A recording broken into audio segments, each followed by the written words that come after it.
Good evening, everyone. Myself, Rashmita Vinayak Kamath. I'm a tutor in the Department of Physiology in Dr. Chandrama Dayanand Sagar Institute of Medical Education and Research. Today, I'm going to present on the mechanism of hypoxemia. So what is hypoxia? Hypoxemia, is it different from hypoxia? Yes, it is.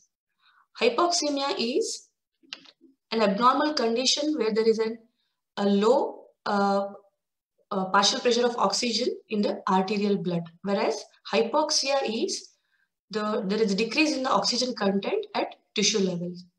The normal value of arterial PO2 lies between 95 to 100 millimeter of mercury. So one should know what is the definition of partial pressure. Partial pressure is the pressure exerted by an individual gas when it is present in the mixture. The importance of knowing the level of arterial PO2 is that it helps to determine the normal oxygen transfer to the tissues. So before going to the mechanism, let us see the physiology of oxygen transport from the atmosphere into the tissues. So always oxygen transport will occurs depending on the partial pressure gradient. So the partial pressure of oxygen in the inspired air is about 150 millimeter of mercury. So how we are getting it? PO2 of air is 20.93% of the total dry gas pressure, that is excluding water vapor. At the sea level, the barometric pressure is 760 millimeter of mercury. Body temperature is 37 degrees Celsius. Water vapor pressure of moist inspired gas is 47 millimeter of mercury. So when you substitute all these values, this 20.93 out of 100 into 760 minus 47, you will get 149 millimeter of mercury. It is approximately 150 millimeter of mercury. So when the partial pressure of oxygen is more, that is in the inspired air, that is when it reaches the lung, the partial pressure, it will decrease, that is 100 millimeter of mercury. It decreases up to 100 millimeter. That means it decreases up to its 1/3 value. Then from there, again, it gets diffused into the tissue with the help of hemoglobin present in the RBCs. And that's how the oxygen transport will occur from the lungs, from the atmosphere into the tissue. So this is the overall picture of the oxygen transport. Causes of hypoxemia, mainly there are 4 causes, that is hypoventilation, diffusion limitation, shunt, ventilation perfusion inequality. Depending on the divergence from the normal value, the hypoxemia is categorized into mild, moderate and severe hypoxemia.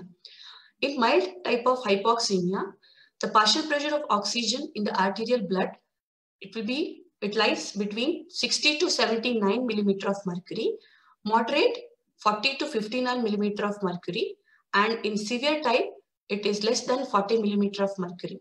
So until up to 80 millimeter of mercury, if the symptoms are absent, then it is not considered as hypoxemia. Next, we'll move on to the first cause, that is hypoventilation. So what is hypoventilation? Hypoventilation is a condition where there is a decrease in the rate and depth of respiration. So causes could be due to drugs such as morphine and barbiturates. It mainly suppresses the respiratory center, thereby it inhibits the respiration. Encephalitis, again, it inhibits the respiratory centers. High altitude due to decrease in the partial pressure of oxygen. Injury of phrenic nerves, damage to the chest wall or paralysis of the respiratory muscles. Myasthenia gravis, in case of paralysis of the laryngeal muscles. So due to all these causes, it will lead to hypoventilation. So due to decrease in the PO2 in the alveolar air, the transport of oxygen to the tissues is also decrease. That's so hypoventilation frequently results in hypoxia, but not always. Alveolar ventilation. So alveolar ventilation is defined as this is the volume of air entering and leaving the alveolus per minute.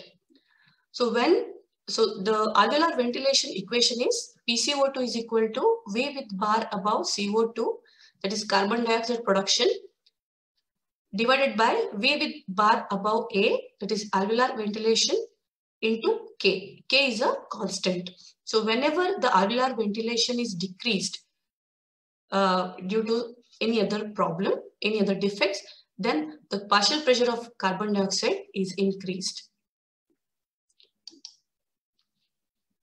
Alveolar gas equation, it helps to determine the relationship between the decrease in the PO2 and increase in PCO2 when the composition of inspired gas and the respiratory exchange ratio are known. So to sum up about hypoventilation, always increases the PCO2, decreases the PO2 unless additional oxygen is inspired. Hypoxemia is easy to reverse by adding oxygen. Next is the diffusion limitation. In the previous slides, I have mentioned the oxygen or the gas transport is mainly occurring due to the partial pressure gradient. It also depends on the other factors also. So it can be well explained by the Fick's law of diffusion. So it states that the rate of diffusion, that is capital D, is directly proportional to delta P into capital A into capital S divided by small d into square root of molecular weight. So whenever the values of the factor which are present in the denominator, if it increases, then the rate of diffusion decreases, and vice versa. That is, if the value of the factors which are present in the numerator, then if it is increased, then the rate of diffusion is also increased. So what happens when the diffusion gets affected? So the rate of diffusion is decreased. So when the thickness of the respiratory membrane is increased, as in case of pulmonary fibrosis, pulmonary edema, etc. In case of hypoxia, which will lead to due to the low oxygen mixture in the environment, which causes decrease in the partial pressure of oxygen. So due to decrease in the partial pressure of oxygen, decrease O2 transport to the tissues. So it will lead to hypoxia. Next, third one is the shunt. So what is shunt? Shunt, in simple words, it is a wasted perfusion. So blood enters the arterial system without going through ventilated areas of lung. So in healthy lung, that is in normally all the individuals, a portion of bronchial circulation, venous blood drains through the pulmonary vein. A portion of coronary circulation, venous blood drains into left ventricle through Thebesian vein. So normally about 2% of the cardiac output contains deoxygenated blood, which is called shunted blood, and this is called a physiological shunt, which is present in all individuals. Sometimes, due to the presence of abnormal anatomical connections, it could be seen in respiratory system, cardiovascular system during birth itself, it will lead to shunting of blood. Example is tetralogy of Fallot. So there is a defect in the cardiovascular system. Here, what happens is a ventricular septal defect. The interventricular septum, there is a problem in the interventricular septum, as well as there will be pulmonary stenosis. As a result, there will be mixing of deoxygenated and oxygenated blood. In case of pulmonary arteriovenous fistula, there is an abnormal connection between the pulmonary artery and pulmonary vein. So again, there will be mixing up of the blood. so which is a problem in the respiratory system. Intrapulmonary shunt, blood passes through pulmonary capillary without participating in gaseous exchange. So in case of pneumonia, pulmonary edema, fluid in alveolar sac. So what is the exact concept of intrapulmonary shunt? Now assume that these are the 2 units of alveolus present in the lung, and these are the 2 capillaries which will join together and forms a common pulmonary capillary. So 50% of blood is flowing through this capillary and 50% of blood is flowing through this capillary. One is normal, the other one is filled with the fluid in the alveolus. Now assume that a patient is breathing room air. So when after breathing, what happens is this side gets a good oxygen through diffusion, but the other side will not get the oxygen due to the accumulation of fluid. So I'll call it as oxygenated blood, that is X, and Y is a shunted blood or deoxygenated blood. So when it flows towards the common pulmonary capillary, it becomes mixed pulmonary venous blood, that is Z. So this is nothing but the average of oxygen content of X and Y. So in the oxygen dissociation curve, the oxygenated blood with the partial pressure of oxygen 100 millimeter of mercury, the oxygen content will be about approximately 18 to 19 ml per dl of blood. Whereas in the shunted blood, that is Y, it will be about 15 ml of oxygen per dl of blood. And Z is the average, that is about 17 ml of oxygen per dl of blood. Now assume that the patient is breathing 100% of oxygen. So if you give 100% of oxygen, if you ask the subject to inhale 100% of oxygen, now what happens? Here the partial pressure is more oxygen is available in this region, which is oxygenated blood, but in the other side, due to the accumulation of fluid, there is again shunted blood will be seen. So when it passes through the common capillary, pulmonary capillary, the oxygen content of Z barely changes. So as you can see here in the oxygen dissociation curve, more partial pressure of oxygen, the oxygen content increases only by 5%. So the response of the partial pressure of oxygen in the arterial blood to supplemental oxygen allows to distinguish clinically at the bedside hypoxemia caused by ventilation perfusion mismatch from hypoxemia caused by shunt. So I'll be discussing about ventilation perfusion mismatch a little later.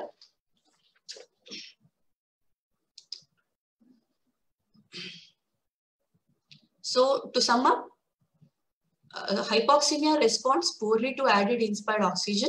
So when 100% of oxygen is inspired, the arterial PO2 does not raise to the expected level as a useful diagnostic test. Next is the ventilation perfusion inequality. So we should know what is ventilation perfusion ratio. This is nothing but the ratio of the alveolar ventilation to pulmonary blood flow for the whole lung at rest. So the normal value is 0.8. So how we are getting it? The alveolar ventilation is 4.2 liters per minute, whereas the perfusion is 5.5 liters per minute. So that is 0.8. So what is the concept of ventilation perfusion ratio? How to determine it? Assume that this is a exchange unit of lung.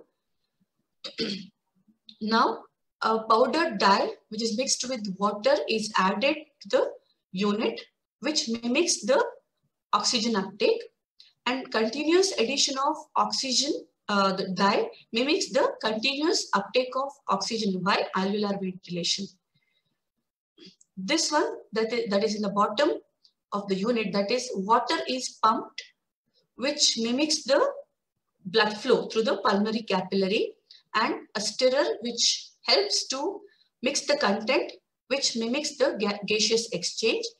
Now, the question is how to determine the concentration of the dye V and water pump, that is Q. How to determine the concentration of the content in the unit. It is done by V by Q. In the same way, you can determine the ventilation perfusion ratio in the lungs. So in the upright position of the lung, due to the gravity, the rate of blood flow as well as the alveolar ventilation is higher compared to the apex. Now moving to the Now we'll move on to the abnormal conditions, that is ventilation perfusion inequality. So when it gets disturbed, so if there is a imbalance between alveolar ventilation and pulmonary blood flow, then it will lead to a problem to the gaseous exchange. So what happens is, assume that this is a normal one. Now assume that there is a blockage, there is an obstruction in the pulmonary capillary. So the perfusion is decreased, but the ventilation is normal. In this case, since the value of numerator is more than that of denominator, the perfusion ratio is increased.